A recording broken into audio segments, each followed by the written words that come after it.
Hello and welcome to Kushti TV, the straight talking YouTube channel. Yes, this is a follow-up to the Gypsy bare knuckle rules and a couple things that haven't been explained. Yeah, a few reports back say that it's not real fighting. A couple of reports on my comments saying that Gypsy bare knuckle fighting is not really a real tear up in a pub is the real thing. But the thing is, let me explain something, right, the real tear up, and let me explain why it's unfair. If you can imagine somebody coming in a massive rage, yeah, and you're sitting down relaxed, a glass of wine with your wife, you know, he's got this massive adrenaline rush, yeah, massive adrenaline rush that you haven't got, okay, and you're caught off guard. So that's one thing why it can potentially be unfair. I can accept it can happen. I can accept it as soon as you take the first couple of blows, you can get your own rage. I can understand all this, and I'm with you. And if you're living in that world, you've got to be ready in life to accept most things, everything that comes at you. But we did clarify that the Gypsy bare knuckle fighting was the fairest, alright? And somebody asked me about weight categories, and just like the origination of the sport in the bare knuckle boxing way back in its day, before gloves were invented, there's no weight categories.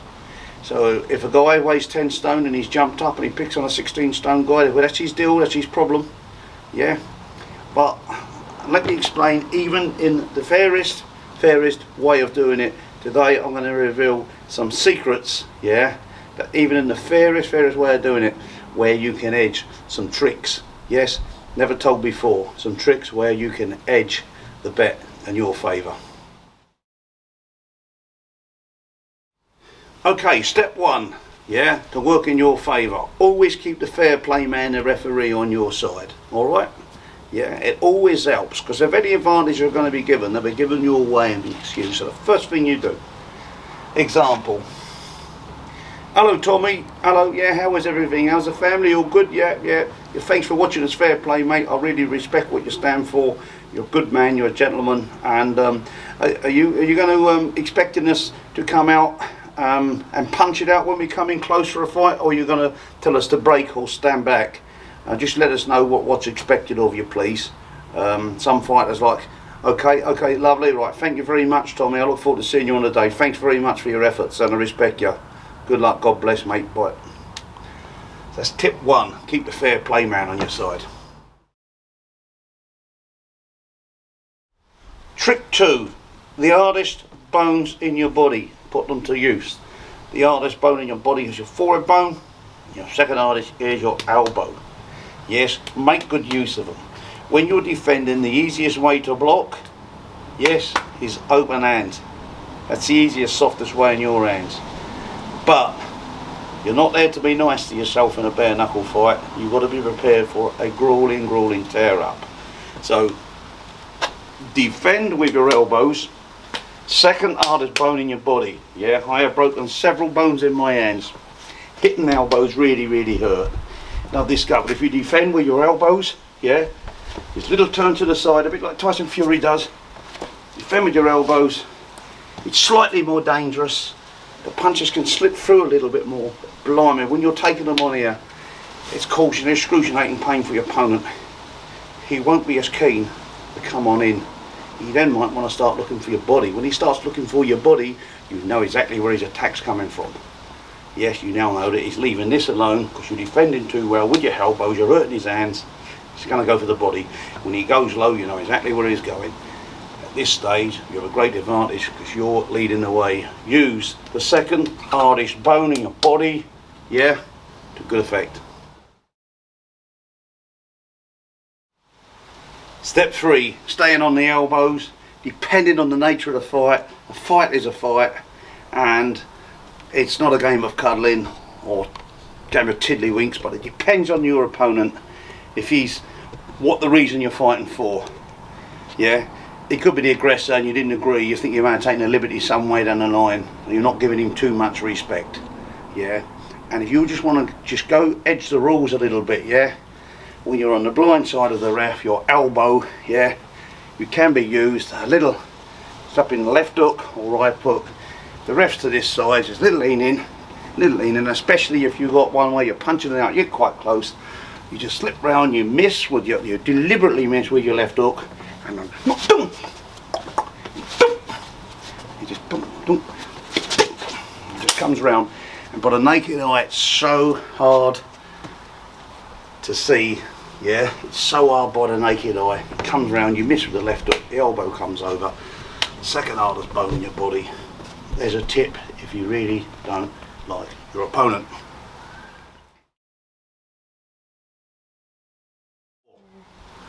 The hardest bone in your body, your forehead.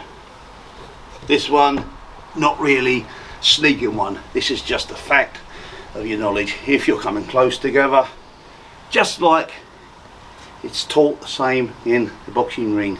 If two heads are going to collide, make sure your one's down, yeah, and his face is feeling the pressure of your forehead, the hardest bone in your body.